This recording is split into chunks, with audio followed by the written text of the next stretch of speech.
Hello everyone, this is Lata Akula. In our previous class, we have studied phycomycetes, which include oomycetes and zygomycetes. That is the first class in the fungi. And the second class is ascomycetes. The common name of the ascomycetes is sac fungi because the ascospores are produced on the sac, hence they are called as sac fungi. What is the common name for the ascomycetes? They are sac fungi. Examples for these ascomycetes are Penicillium, Aspergillus and yeast are the main examples for the ascomycetes. We see the structure of the ascomycete. The mycelium structure, it contains septate branched hyphae. Because these ascomycetes are higher fungi. They are higher fungi. What are lower fungi? Phycomycetes are the lower fungi and the remaining ascomycetes, basidiomycetes and deuteromycetes are the higher fungi. The higher fungi, they contain septate hyphae, right? Here this ascomycetes also contain septate hyphae, that is the cells are separated by a wall called as cross wall called as septa. The cells are separated by a cross wall called as septa, and these hyphae are branched structures. And if you see this, the cell walls of these hyphae are made up of chitin, and these fungi are saprophytic. They may dependent on the decaying organic matter. Some of the fungi, they act as a active decomposers of the organic matter, and some fungi, they are coprophilous, that means they grow on the dung, and some ascomycetes, they cause diseases to the plants and animals and lead parasitic life. And if you see the cell wall is made up of fungal cellulose and chitin, and asexual reproduction is by means of conidia. These conidia are produced exogenously, that is outside they are produced. There is no sacs or there is no sporangium surrounding the conidia, hence they are exogenously produced. For examples, this is examples for these conidia producing fungi are Penicillium and Aspergillus are the two examples for this. Here this is Aspergillus, this is conidiophore, and the top of this conidiophore, this is stegmata. Blue colored ones are called stegmata. On this, the chains of exogenously produced conidia are arranged. So these conidia will act as the asexual spores in ascomycete. And sexual reproduction it involves three steps: plasmogamy, followed by karyogamy and meiosis. The first step is plasmogamy. In this, fusion of gametes takes place. The male gamete and female haploid gametes takes place. And actually what will need to happen after the fusion of gametes? They have to enter into the karyogamy and form zygote. Instead of that, there is a transitional phase occurs in which the cell will be converted into dikaryotic cell. Here there are two nuclei present in the cell, that is called as dikaryotic cell, and that condition is known as dikaryophase. In this dikaryotic phase, it is short-lived phase. Only sometime it occurs.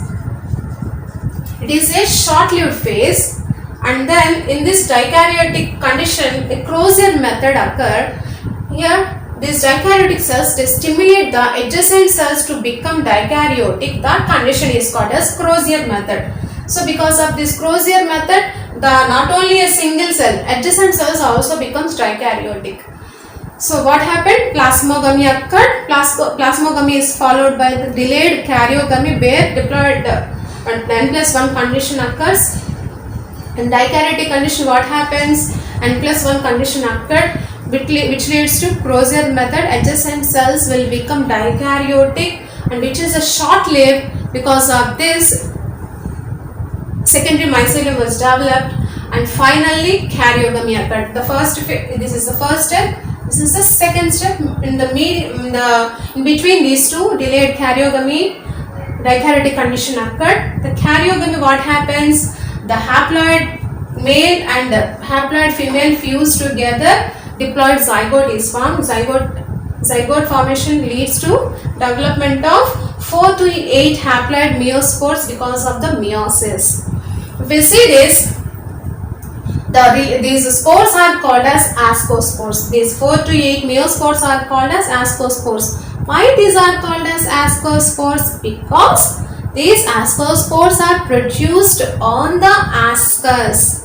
Hence they are called as ascospores. How this ascus is formed? Now we will see. Here, what happens? Some of the dikaryotic cells. In ProSIP method, what happened? The adjacent cells also become dikaryotic conditions, right? So in that, some of the dikaryotic cells will act as ascus mother cells, and which form asci or ascus. In this ascus only, this asci or ascus is nothing but sac for the ascospores. Inside this ascus, the meiosis and karyogamy occurred and forms spores called as ascospores are produced inside the asci. For example, this is asci or ascus. Inside this, ascospores are formed. 4 to 8 ascospores are formed. So these are produced inside the ascospores. These are endogenously produced. And sometimes what happens is, this is asci, right? Several asci, they fuse together and form a fruiting body or fructification called as ascocarp. This is ascocarp. Sometimes what happens? Several asci or ascus, they will be fused together and form a fruiting body called ascocarp is formed. The aggregation of the ascus forms ascocarp. Don't get confused about the names. Here what happened? Asci is the sac. Ascospores are the spores present in the ascel. And ascocarp is nothing but aggregation of the several ascus leads to the formation of ascocarps. Here, these fructifications or ascocarps are in different shapes. Like some are closed, some are circular, some are flask shaped. So depending upon this, there are three important shapes are we can tell. That is, some will form cup-like structures. The cup-like ascocarps are called as apothecium, and flask-shaped structures are flask-shaped ascocarp structures are called as perithecium, and closed ascocarps are called as clistothecium. Here in this, these green color structures are ascospores. These black colored finger-like structures are called as asci or ascus, and all these asci aggregated to form a fruiting body called as ascocarp. Like there are different shapes present in these ascocarps, and some of the fruiting bodies are ascocarps of the Ascomystis. They can be edible, they can be used to make different dishes. Example, morels and truffles. So these two are the edible Ascomystis. And next one is economical importance of Ascomycetes. The next part of the Ascomycetes is, we'll study one example in the Ascomycetes, that is Penicillium. We see some of the important characters of the Penicillium. These are facultative parasites, and sometimes they may act as, if the conditions are available, they may act as parasitic life, or if they are unable to lead that parasitic life, they may enter into the saprophytic life. Here the mycelium is branched septate. We have already studied in the general characters. The asexual reproduction will produce conidia. This is the structure of the penicillium, not penicillin, it is a penicillium. It contains asexual spores which are called as conidia, which are exogenously produced. These conidiophores, sometimes they may be branched structures. The first branch or primary branch is called as a rami. On this rami, second branches arises, which are called as secondary branches, are called as medullae. On these secondary branches, the flask-shaped outgrowths are present, which are called stegmata, on which single chain shaped conidia are arranged. Chain shaped circular conidia are arranged exogenously, and these conidia are non-motile structures, uninucleate, contain one nucleus. This may be dispersed by air, and they germinate and form mycelium. If the sexual reproduction, if we see, we have already studied the dikaryotic phases in intervening step, right? That transition phase, dikaryotic phase is seen in this forms ascospores or ascocarps produce 8 ascospores, and these the type of the ascocarps is Clistothecium type, that is closed ascocarps are seen, and these ascospores germinate and produce mycelial structures. If you see the examples of penicillium, the penicillin is an important example. Penicillin is an antibiotic. It is produced by Penicillium notatum. First antibiotic is penicillin, which is this was discovered by Alexander Fleming from Penicillium notatum, and nowadays penicillin is produced commercially by Penicillium chrysogenum. In industries, in large scale production, Penicillium chrysogenum is used for the penicillin, and this penicillin is also used in cheese ripening process. In cheese industries, after the production of the cheese, that is kept for ripening process to improve the flavors. In that ripening process, there are some microbes are added depending upon the type of the cheese. Different microorganisms are added. If for the ripening we add Penicillium roquefort, for this that becomes Roquefort cheese.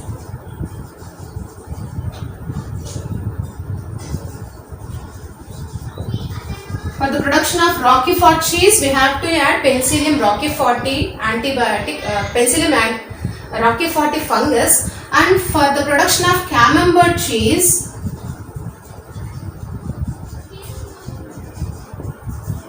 if we want to make Camembert cheese, during ripening process we have to add Penicillium camemberti, so that will become Camembert. Just like this, there are so many types of cheeses, are right? Depending upon the type of the microorganisms used in the ripening process, the names will be changed. And there are some other examples are also present in Ascomycetes, important examples.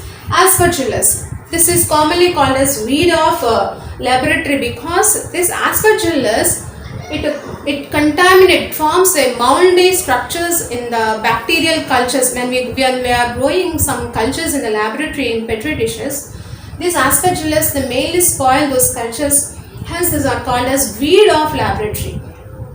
Not only the laboratory cultures, they also cause the contaminations to the several food materials, grains and vegetables. And these Aspergillus, some of the species, they produce a dreadful toxin called as aflatoxin, which is produced from Aspergillus flavus. Aspergillus flavus is a fungus. It produces aflatoxin, which is a highly fatal toxin. It may lead to death also.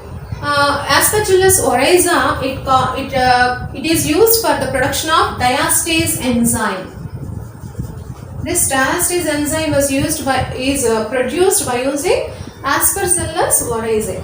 And there are some yeast out there. There are two types of yeast: baker's yeast and brewer's yeast. If we are using the yeast in the production of bread, cakes, in the bakeries, they are called as baker's yeast. If we are making alcohol, we are using the yeast in the alcohol in the fermentation process, they are called as brewer's yeast. This yeast, during anaerobic condition, they convert sugar solution into alcohol, and some amount of carbon dioxide also released. Anaerobic respiration was carried out during it in sugar solution. When we add yeast to this sugar solution, alcohol and carbon dioxide are released, and this is called as fermentation. Normally in brewer's yeast in the beverages. By using this yeast, anaerobic fermentation is done to make beer, alcohol, toddy, etc.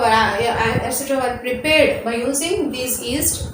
And Saccharomyces cerevisiae and Saccharomyces ellipsoides are the two examples of the yeast used in the alcohol production, that is in the beverages. Another example is Neurospora crassa, which is called as pink bread mold. It is commonly called as a Drosophila of plant kingdom because it is commonly used in the studies of some of the experiments genetics and in molecular biology. These are used in the several studies. Hence they are called as the Drosophila of the plant kingdom. And Gibberella fusicaria, it produces a plant growth hormone called as gibberellins, which are used for the enlargement of cells. Gibberella fusicaria produces plant growth hormone, natural plant growth hormone called as gibberellins.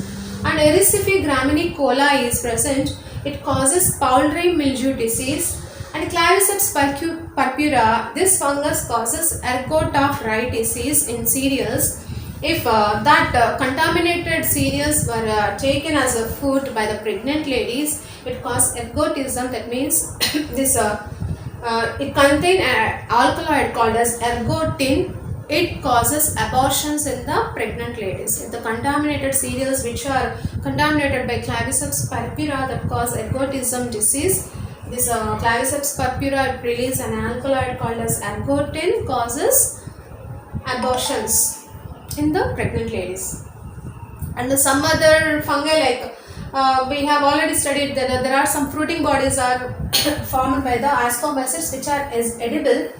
Examples for these are morels and truffles. The morels are spongy, conical shaped spongy structures produced from the Moschella esculenta, and truffles are tuber-like structures produced by the tuber aestivum. These two are edible ascomycetes group, and remaining are used in the antibiotic production, cheese production, alcohol production. Some are used in the genetic studies, and some are used in the plant as a plant growth hormones. With this we have completed ascomycetes, and in the next class we will study the